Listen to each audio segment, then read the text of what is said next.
Le prophète alayhi salatu wassalam a dit dans une version, Ya ibn Jabal.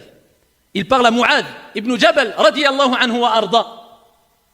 Il dit, est-ce qu'il y a autre chose, traduction du sens, est-ce qu'il y a autre chose que la moisson de la langue qui fera plonger les gens en enfer sur leur visage ou sur leur nez? Bien sûr qu'il y aura d'autres choses, mais pour dire, c'est la chose principale qui fera que des gens seront mis en enfer. Al-lisan, à cause de la langue, à cause de ce qu'ils vont récolter, à cause de leur langue, la moisson de la langue, ils vont récolter tous les dégâts qu'a causé la langue, et ça va causer la perte d'un grand nombre de personnes. Voilà pourquoi le prophète alayhi salatu wassalam a mis en garde Mu'adh et l'ensemble des croyants et des croyantes ici contre la mauvaise langue, pas n'importe quelle langue, parce que la langue tu peux l'utiliser à bon escient. Wa qulu linnasi husna, à titre d'exemple, dites aux gens des bonnes paroles, mais ça va être un argument pour ou contre toi au jour de la résurrection. Mes chers frères et sœurs, si nous prenons l'exemple de notre mère Aïcha radiyallahu anha wa ardaha, qui a dit une parole qui peut-être va nous paraître insignifiante, pas grave du tout. Et nous voyons là le comportement du prophète alayhi salatu wassalam, la réaction, la réponse du prophète Mohammed alayhi salatu wassalam à Aïcha lorsqu'elle a dit cette parole, que je vais vous citer, incha'Allah ta'ala. Après cela, est-ce qu'il n'y a pas de quoi se poser des questions et de se dire, où sommes-nous par rapport au bon comportement, à la droiture de la langue? Est-ce qu'Allah Jalla wa Ala nous pardonnera ou pas? Est-ce qu'il n'y a pas des questions à se poser? Aïcha radiyallahu anha wa ardaha, dans le hadith rapporté par At-Tirmidhi toujours, elle a regardé Safiya radiyallahu anha wa ardaha, cette femme pieuse et vertueuse, et elle a fait un geste avec sa main, Aïcha, notre mère, et elle a fait un geste avec sa main en désignant, comme certains savants ont dit, la petitesse ou la petite taille de notre mère. Ici, notre mère a désigné la petite taille de Safiya radiyallahu anha wa ardaha. Eh bien, le prophète alayhi salatu wassalam, lorsqu'il a vu ce comportement-là, eh bien, il a dit à Aïcha, Ya Aïcha, si cette parole était mélangée dans un océan ou à un océan, elle aurait pollué l'océan. Juste cette parole. Le fait de dire, même avec le geste, parce qu'avec les gestes on peut parler, elle est petite de taille. Concernant qui? Safiya. Avec cela, le prophète lui a dit, si cette parole que tu as dit, le fait de dire elle est petite de taille, était mélangée à un océan, à l'eau de la mer, elle aurait pollué celle-ci. Que dire de nos paroles qui sont quelquefois pour ou dirigées vers des gens pour les dénigrer, les humilier, les rabaisser, même quelquefois accompagnés d'insultes? Où sommes-nous, ayyuha al-akhir, par rapport à la vérité, à la droiture de notre langue, de notre cœur et de notre foi, al-iman? Voilà pourquoi Isa alayhi salam, Jésus lui-même, comme il est relaté dans Al-Muwatta de l'imam Malik rahmatullahi alayhi, a vu un cochon passer devant lui. Jésus, un prophète, il a vu un cochon passer devant lui. Il lui a parlé au cochon, à l'animal, et il lui a dit, va-t'en, passe en paix, bisalam, en paix. Les compagnons de Isa alayhi salam, pris d'étonnement, ont dit à Isa, ici tu t'adresses à un animal de la sorte.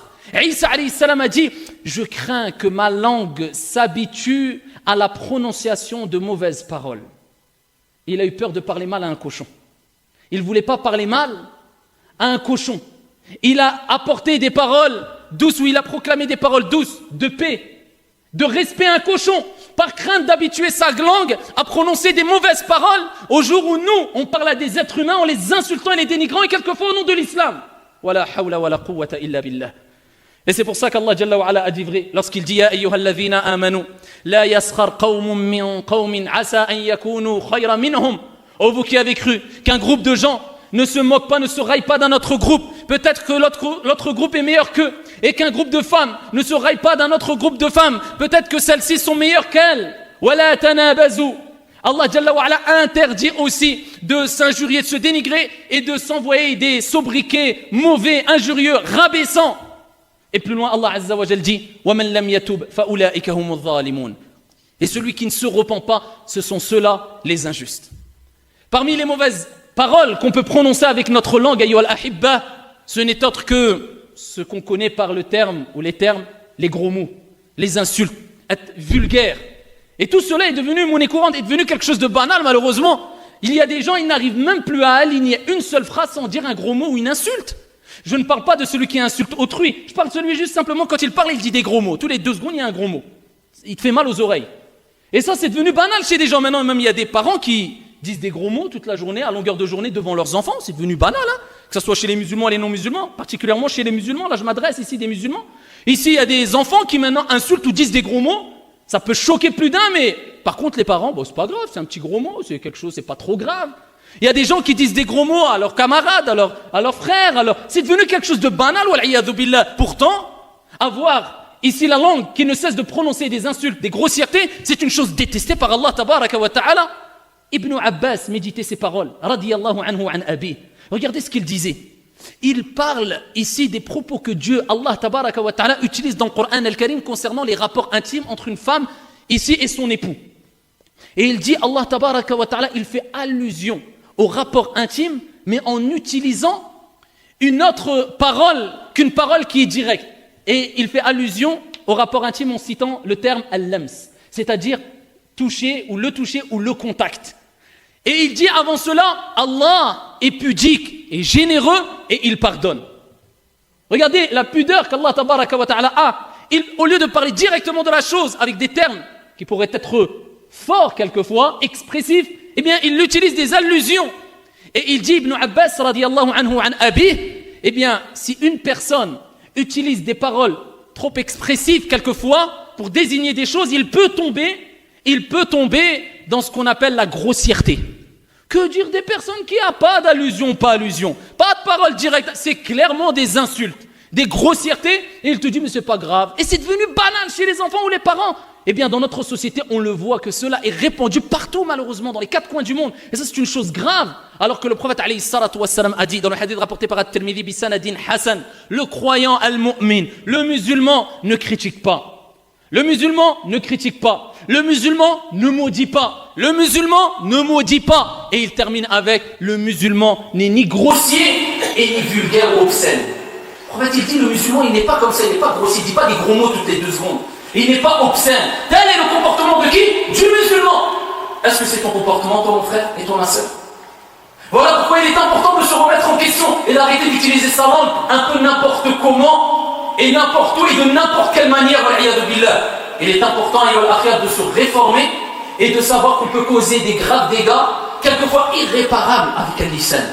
Et c'est pour ça que le prophète alayhi salatu wassalam a mis en garde sur le fait d'insulter, mais là je ne parle pas d'insulter simplement, insulter autrui, insulter un croyant, insulter un musulman à titre d'exemple. Et il est interdit d'insulter n'importe quelle personne, peu importe sa confession. Mais là je cite certains exemples de textes, et là on voit celui qui insulte le croyant est considéré comment par le prophète?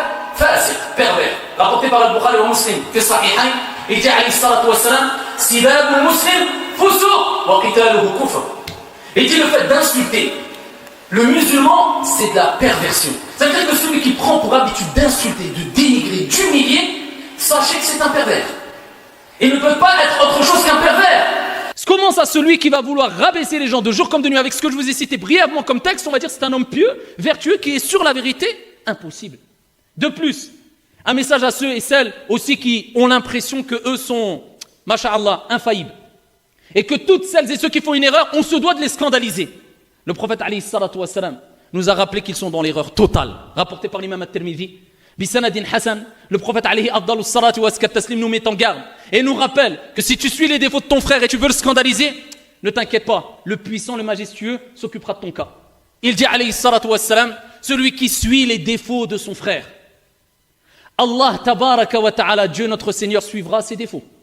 Et celui dont Allah jalla wa ala suit ses défauts, Allah tabaraka wa ta'ala le scandalisera, même s'il fait une chose alors qu'il est seul chez lui, ou dit si tu veux, même s'il se retrouve seul chez lui, wal'iyadhu billah. Et voilà pourquoi Fudayl ibn Iyad, rahimahullah ta'ala rahmatan wasi'a, disait, le croyant al-mu'min cache les défauts et il conseille.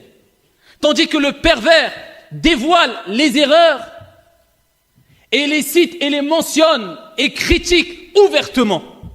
Voilà les critères du croyant pieux et vertueux, et voilà les critères du pervers égaré, qu'Allah Jalla wa Ala nous en préserve. هذا وصلوا وسلموا رحمكم الله على نبي المختار كما أمركم بذلك جل وعلا حينما قال إن الله وملائكته يصلون على النبي